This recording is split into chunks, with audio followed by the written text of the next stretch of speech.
இப்போ வந்து நம்ம மீன் தவா ஃப்ரை எப்படி செய்கிறது அப்படின்றத பார்க்க போகிறோம்.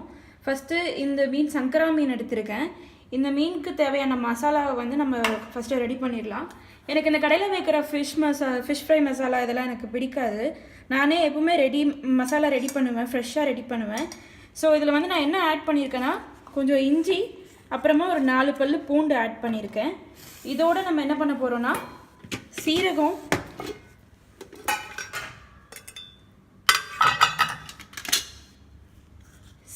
ஒரு 2 ஸ்பூன் போட்டிருக்கேன். அப்புறமா வந்து மிளகு கொஞ்சம் ஆட் பண்ண போகிறேன்.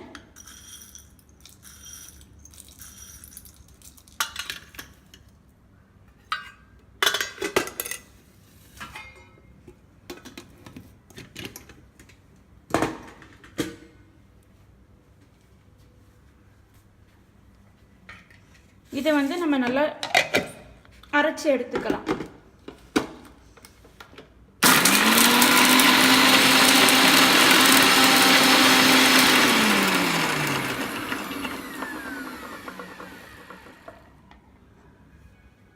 இதோட ஸ்மெல்லே ரொம்ப அருமையாக இருக்குது.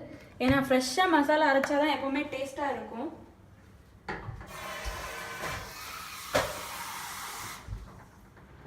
இதில் கொஞ்சம் தண்ணி ஆட் பண்ணிக்கலாம்.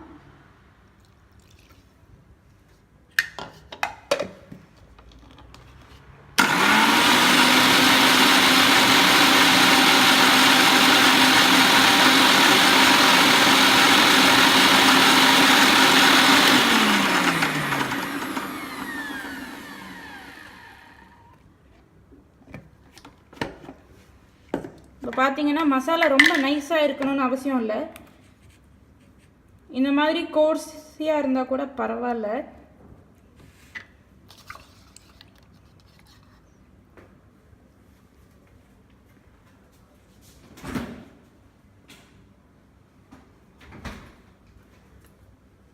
இப்போ வச்சுருக்கிறத தனியாக எடுத்து வச்சுக்கலாம். இது ஒரு பவுல் எடுத்து ஒரு 1/2 ஸ்பூன் மஞ்சத்தூள், அப்புறமா இது நான் வீட்டில் அரைச்ச மிளகாத்தூள்,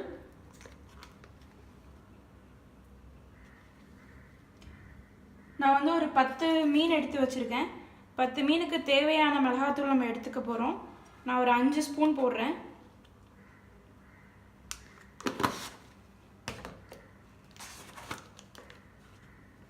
இது வந்து வெறும் மிளகாத்தூள். இதில் ஒரு ஸ்பூன் எடுத்திருக்கேன். அப்புறமா நம்ம அரைச்சோம்ல இஞ்சி, பூண்டு, சீரகம், மிளகு, அதையும் இதில் சேர்த்துக்கிறேன்.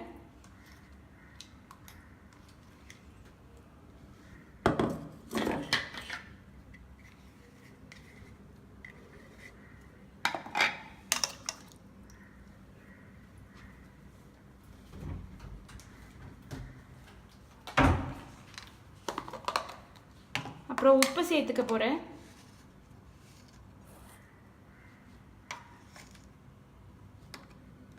உப்பு வந்து டேஸ்ட் பார்த்து சேர்த்துக்கலாம்.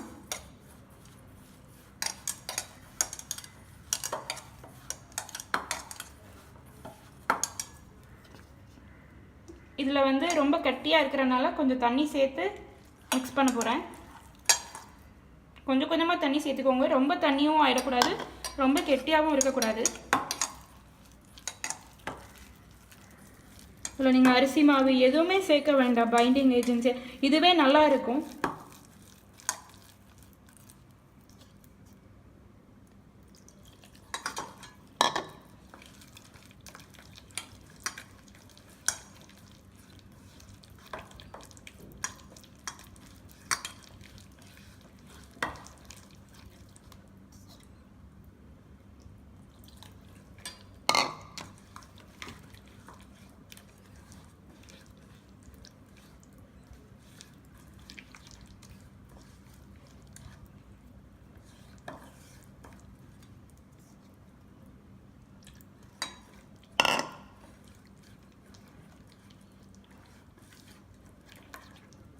இப்போ பார்த்தீங்கன்னா தெரியும், இது வந்து கரெக்டான கன்சிஸ்டன்சி இப்படி இருக்கணும்.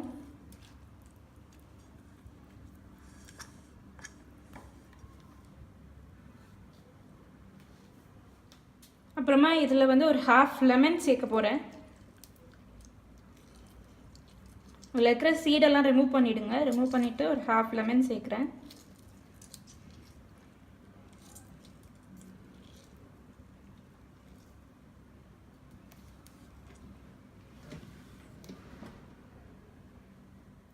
லெமன் நல்லா புளிஞ்சிட்டு இந்த லெமனோட ஜெஸ்ட்டை கூட இதில் சேர்த்துக்கலாம்.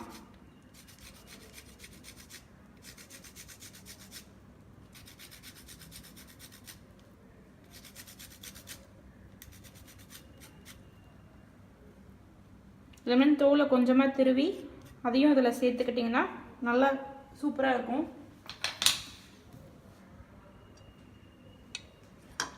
இப்போ இதை மிக்ஸ் பண்ணிவிட்டு ஒவ்வொரு ஃபிஷ்ஷாக எடுத்து நல்லா இந்த மாதிரி மசாலா வந்து தடவிட்டு தனியாக ஒரு பவுலில் இப்படி எடுத்து வச்சுக்கோங்க.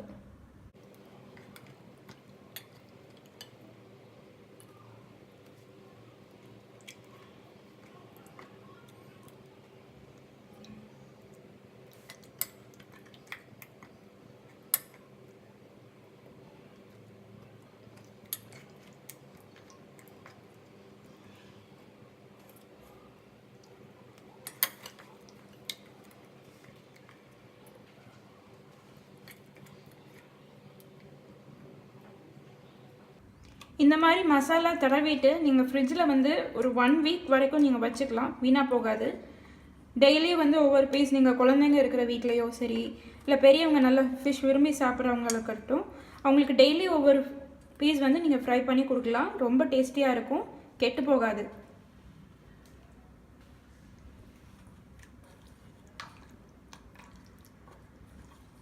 ஃப்ரிட்ஜில் வந்து ஒரு ஏர்டைட் கண்டெய்னர் பாக்ஸ் போட்டு வச்சிடணும்.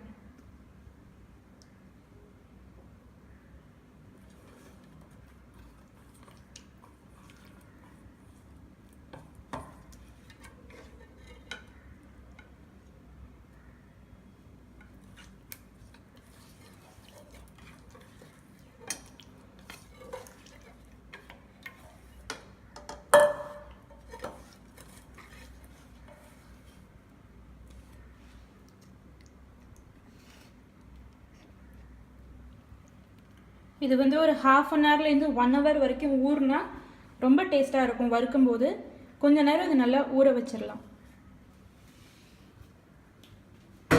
ஸோ இப்போ பார்த்தீங்கன்னா மீன் வந்து ஒரு 30 மினிட்ஸ் வரைக்கும் ஊற வச்சுருக்கேன்.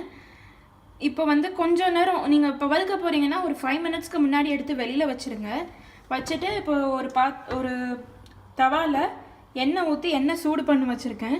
எண்ணெய் சூடானதுக்கப்புறமா ஃபுல் சிம்மில் வச்சுட்டு மீன் எடுத்து இதில் வச்சிடலாம்.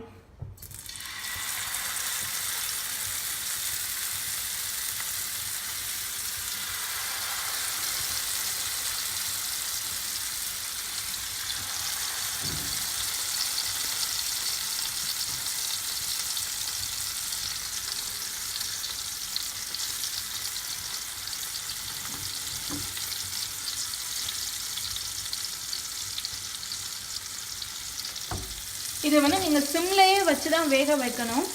ரொம்ப ஹையில் வச்சிங்கன்னா என்ன ஆகிடும்னா வெளியில் இருக்கிற ஸ்கின் வந்து சீக்கிரமாக பர்ன் ஆகிடும், உள்ளே வந்து மசாலா வேகாமல் இருக்கும். அதனால சிம்லேயே வச்சு பொறுமையாக அதை நீங்கள் வந்து வேக வைக்கணும்.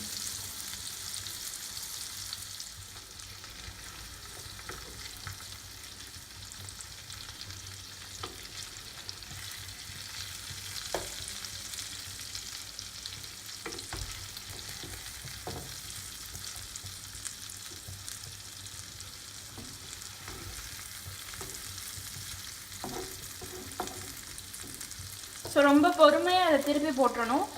போட்டுட்டு அடுத்த சைடு கொஞ்சம் நேரம் வச்சுருங்க. ஸோ இப்போ பார்த்தீங்கன்னா எண்ணெய் எல்லாம் கம்மியாயிடுச்சு. இப்போ மெதுவாக திருப்பி நீங்கள் வந்துட்டு திருப்பி போடணும். ரொம்ப பொறுமையாக போடணும், இல்லைன்னா ஃபிஷ்ஷு உடஞ்சிரும்.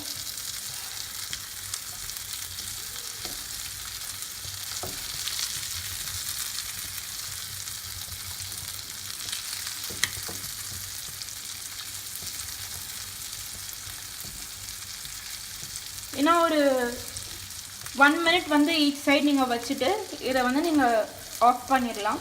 நான் உங்களுக்கு ஃபைனல் ரிசல்ட் எப்படி இருந்ததுன்னு காமிக்கிறேன். ஸோ அவ்வளோதான். இப்போ பார்த்தீங்கன்னா தெரியும் வெளியில் ஃபிஷ் எவ்வளோ நல்லா கோல்டன் ப்ரௌனில் நல்லா வந்திருக்குன்னு. அவ்வளோதான் நம்ம செட்டிநாடு ஃபிஷ் ஃப்ரை. இதுக்கு வந்து நம்ம எந்த மசாலாவும் கடையில் வைக்கிற மசாலா போடலை, எல்லாமே வீட்டில் ஃப்ரெஷ்ஷாக அரைச்ச மசாலா தான். செஞ்சு பார்த்துட்டு எப்படி இருக்குன்னு உங்கள் கமெண்ட்ஸ் எனக்கு சொல்லுங்கள். உங்களுக்கு இந்த ரெசிபி பிடிச்சிருந்ததுன்னா உங்கள் ஃப்ரெண்ட்ஸ்க்கும் ஷேர் பண்ணுங்கள். தேங்க்யூ. இன்னொரு வீடியோவில் நான் உங்களை மீட் பண்ணுறேன்.